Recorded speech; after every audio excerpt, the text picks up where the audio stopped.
दोस्तों Jayaprakash power ventures limited की बात करें, स्टॉक ने आज अपनी पुरानी हाई को फिर टच किया। यानी जो नया 50 रुपये का हाई बना था उसके आसपास तक स्टॉक गया। लेकिन जैसे कि बाजार में गिरावट का माहौल बना हुआ, उसकी वजह से यहाँ पर भी प्रॉफिट बुकिंग आ चुकी है। लेकिन क्या यहाँ पे इस लेवल पे जेपी पावर में निवेश करना चाहिए? क्योंकि जिस तरह से देखें तो सरकार ने इस समय पावर सेक्टर के लिए बहुत सारी संभावना तलाशनी शुरू की है, क्योंकि इस समय इकोनॉमिक ग्रोथ के लिए सबसे ज़रूरी है इलेक्ट्रिसिटी। और इलेक्ट्रिसिटी का सबसे बड़ा मुख्य जरिया है थर्मल पावर प्लांट। 73% बिजली का निर्माण थर्मल पावर प्लांट से ही होता है। ऐसे में क्या जेपी पावर आने वाले समय कमाल कर सकता है? दूसरी तरफ जेपी एसोसिएट ने भी ज़बरदस्त दौड़ लगाई है और आप देख सकते हो कि यहाँ पे कुछ नए टारगेट भी निकल के आए, जिसको इस वीडियो के माध्यम से डिस्कस करेंगे। और क्या इस समय जेपी एसोसिएट में इन्वेस्टमेंट किया जा सकता है? वैसे तो कंपनी बहुत ज़्यादा भारी भरकम कर्ज में डूबी हुई है, क्या आने वाले समय कुछ राह आसान होगी? तो इन सारी बातों को जानेंगे इस वीडियो के माध्यम से। लेकिन फ्रेंड, उससे पहले अगर आप पहली बार हमारे चैनल पे आए तो चैनल को सब्सक्राइब कर दीजिए, एक बेल आइकॉन दबा दीजिए ताकि जब भी नया वीडियो बने पहला नोटिफिकेशन आपको मिले। वीडियो पसंद आए तो लाइक से जरूर कीजिए। चलो फ्रेंड्स, वीडियो स्टार्ट करते हैं। मैं हूँ आपका दोस्त SB दवे और हमारे अपने चैनल ऑनलाइन कमाई में आपका बहुत बहुत स्वागत है। तो सबसे पहले BSE सेंसेक्स की अगर बात कर ले तो देख सकते हो कि इस समय 69,541 पर है, जहाँ पे 386 पॉइंट की गिरावट है। वैसे आज देख दो कि शुरुआत पॉजिटिव हुई थी और बाजार ने 70,000 के स्तर से शुरुआत की, लेकिन अभी प्रॉफिट बुकिंग दिखाई दे रही है, 0.55% की गिरावट है। तो बिल्कुल दबाव दिखाई दे रहा है ऊपर के लेवल से। और निफ्टी एनर्जी में तो काफ़ी बड़ी गिरावट है, 31,600 के स्तर पे 422 पॉइंट की भारी भरकम गिरावट, यानी 1.32% डाउन है निफ्टी एनर्जी। और इसका नतीजा है कि जेपी पावर में भी जो तेज़ी थी वो कम हुई है। वैसे देख सकते हो कि स्टॉक की शुरुआत पॉजिटिव हुई 14.60 पर, जहाँ पे इस समय ट्रेड कर रहा है स्टॉक। कल की क्लोजिंग 14.45 के आसपास थी, तो उस समय देख सकते हो कि पॉजिटिव शुरुआत हुई। इंट्राडे में 15.20 का हाई भी बनाया, 15 के स्तर को आज फिर इसने छुआ और 14.50 का लो बना। यानी देख सकते हो कि पूरे दिन में गिरावट तो नहीं हुई, लेकिन काफ़ी अच्छी इसने तेज़ी बताई ऊपर के लेवल से। फिर प्रॉफिट बुकिंग हावी हुई क्योंकि बाजार में गिरावट का माहौल बना हुआ है। इस समय 14.60 के आसपास स्टॉक है, जहाँ पे 1.04% की तेज़ी बनी हुई है। हो सकता है कि ये तेज़ी आपको और कम होती हुई दिखाई दे। हो सकता है कि जो है रेड में क्लोजिंग हो, क्योंकि बाजार में निफ्टी एनर्जी में 1.5% की भारी भरकम गिरावट है। अब वॉल्यूम देखें तो पिछले एक महीने पहले इसका 16 करोड़ का वॉल्यूम था। 6 करोड़ की डीले उठाई गई थी। 1 वीक पहले 17 करोड़ का वॉल्यूम था। 7 करोड़ की डीले उठाई गई थी। कल 20 करोड़ का ज़बरदस्त वॉल्यूम था। 10 करोड़ डिलीवरी बेस काम हुआ और आज भी लगभग 2 बजे के आसपास 16 करोड़ का ज़बरदस्त वॉल्यूम हो चुका है।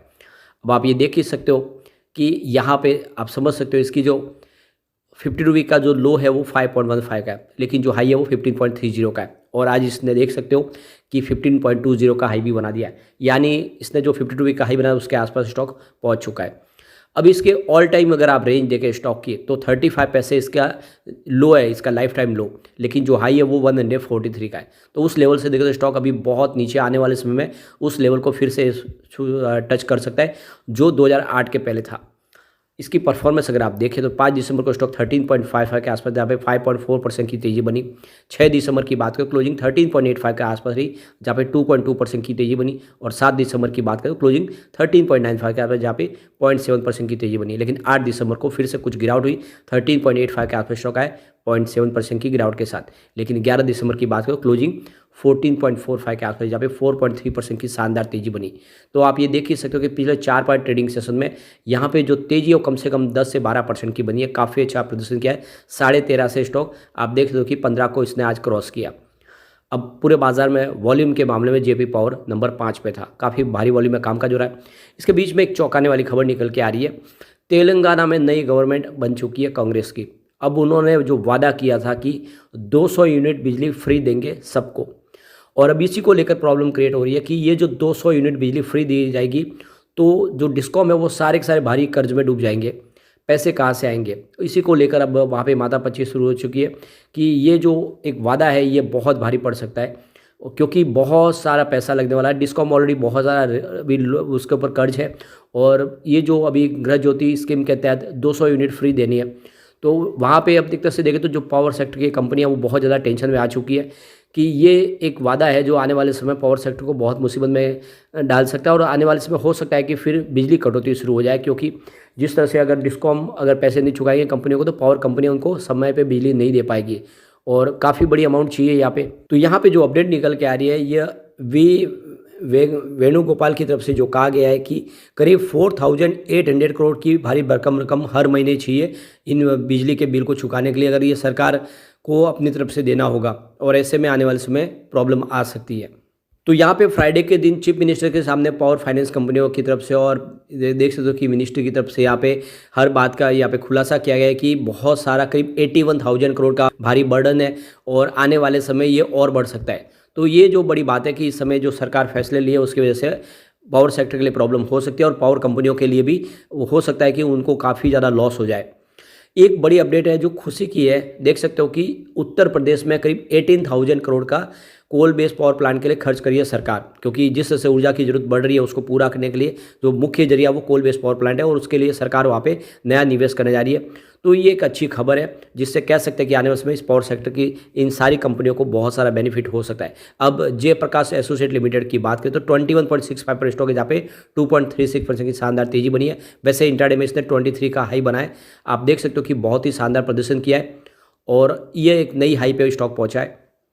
आज इसने एक 52 वीक का नया हाई बना दिया है और इसके पीछे वजह है कि कंपनी अपने टोटल जो कर्ज है भारी भरकम 29,037 करोड़ का कर्ज है उसको, जिसमें आप देखें तो करीब 4,193 करोड़ की जो कर्ज है वो 30 नवंबर 2023 तक उनको चुकाना है, जो अभी देखें तो उन्होंने इस समय नहीं चुका पाए, लेकिन वो अपने पुराने कर्ज को रीफाइनेंस करने की कोशिश करें और आने वाले समय अपने कुछ कंपनियों को जिसमें सीमेंट ग्रेडिंग का बिजनेस है उसको बेच के, सीमेंट के प्लांट को बेच के भी वहाँ से पैसे चुकाना चाहते ताकि वो कर्ज मुक्त हो जाए। तो कोशिश की जा रही है, आने वाले समय इसकी संभावना पॉजिटिव बन सकती है। वैसे देख सकते हो कि जो टेक्निकल सेटअप है उसके हिसाब से इस समय बुलिश वातावरण बना हुआ है। जिगर एस पटेल का कहना है, जो आनंद राठी के सीनियर टेक्निकल एनालिस्ट है, कि इस समय इसका 21 का सपोर्ट है और इस सपोर्ट के साथ अगर आप इसमें बने रहेंगे तो आने वाले समय आपको 25 का टारगेट देखने को मिल सकता है और ये जो इसकी जो ट्रेडिंग रेंज है 16 या 30 की रह सकते हैं काफ़ी समय तक। दूसरी तरफ AR रामचंद्रन की तरफ से कहा गया है कि 25.30 इसका नेक्स्ट रजिस्टेंस है और इसमें आपको 21 के सपोर्ट के साथ बने रहना है। अगर नीचे की तरफ जाएगा तो 16 का टारगेट देखने को मिलेगा। अब कुल मिला के देख सकते हो कि एक बुलिश वातावरण में बना हुआ स्टॉक, लेकिन अगर आप निवेश करना चाहते तो जेपी एसोसिएट की बजाय जेपी पावर में निवेश करें, क्योंकि कंपनी प्रॉफिट में भी है और बिजनेस भी काफ़ी अच्छा, कंपनी अपने डेट को भी कम करी है। लेकिन एक देख सकते हो बात, आप समझ सकते हो कि आखिर जेपी एसोसिएट की कंपनी ही जेपी पावर है, अगर प्रॉब्लम जेपी एसोसिएट की होगी तो उसका सीधा असर नेगेटिव यहाँ पर भी पड़ता है। अब कुछ बड़ी डील की तरफ चलते हैं जिसकी वजह से आज पॉजिटिव माहौल भी बना और फिर प्रॉफिट बुकिंग भी आई। तो सुबह 9:29 पर 14.70 की प्राइस से 15,94,000 शेयरों की एक बड़ी बिकवाली हुई। फिर 9:38 पर 14.90 की प्राइस से 13,73,000 शेयरों की एक बड़ी खरीदारी हुई। फिर उसी समय 9:39 के आसपास 15 की प्राइस से 19,90,000 शेयरों की एक बड़ी खरीदारी हुई। फिर 9:40 पर 15 की प्राइस से 30,62,000 शेयरों की ज़बरदस्त खरीदारी हुई। तो उसके बाद 9:45 पर 15.15 की प्राइस से 16,76,000 शेयरों की बिकवाली हुई। फिर 9:47 पर 15.10 की प्राइस से 20,86,000 शेयरों की एक बड़ी बिकवाली और हुई। उसके बाद 12:25 पर 14.90 की प्राइस से करीब यहाँ पे 10 लाख शेयरों की एक बड़ी खरीदारी हुई। तो 12:26 पर 14.95 की प्राइस से 10,26,000 शेयरों की एक खरीदारी और हुई। उसके बाद 1:55 पर 14.75 की प्राइस से 10,24,000 शेयरों की खरीदारी और हुई। तो कुल मिला के देख सकते हो कि खरीदारी भी हो रही है काफ़ी अच्छी, लेकिन बड़े फंड हाउस की बिकवाली भी हो रही है। लेकिन आप समझ सकते हो कि जिस समय ये बाजार का में गिरावट का माहौल में है, निफ्टी एनर्जी लगभग 1.5% डाउन है, तो ऐसे में ऊपर के लेवल से इसमें भी दबाव देखने को मिल सकता है। और अगर आप शॉर्ट टर्म इन्वेस्टर है, आपने अच्छा खासा आपको प्रॉफिट मिल रहा है, अगर आप 7-8 रुपये के आसपास खरीदारी किए तो प्रॉफिट बुक कर सकते हैं, क्योंकि दबाव बाजार में दिखाई दे रहा है, काफ़ी ज़्यादा बाजार दौड़ चुका है, कुछ करेक्शन आ चुका है, नीचे लेवल में फिर खरीदारी का मौका मिल सकता है। लेकिन अगर आप लॉन्ग टर्म इन्वेस्टर तो बने रहे, आने वाले समय स्टॉक फिर से 3 डिजिट में जा सकता है, क्योंकि नीति आयोग की रिपोर्ट ने कहा है कि 2030 तक कोल डिमांड पीक पर होगी। ऐसे में जेपी पावर कमाल कर सकता है। लेकिन फ्रेंड, कोई भी इन्वेस्टमेंट करने से पहले अपने फाइनेंशियल एडवाइजर के बारे में ले ले या अपना खुद का रिसर्च करें, क्योंकि मैंने वीडियो आपके एजुकेशनल पर्पज के लिए ही बनाया। वीडियो पसंद आए तो लाइक शेयर जरूर कीजिए और चैनल को सब्सक्राइब कर दीजिए। Thank you friend.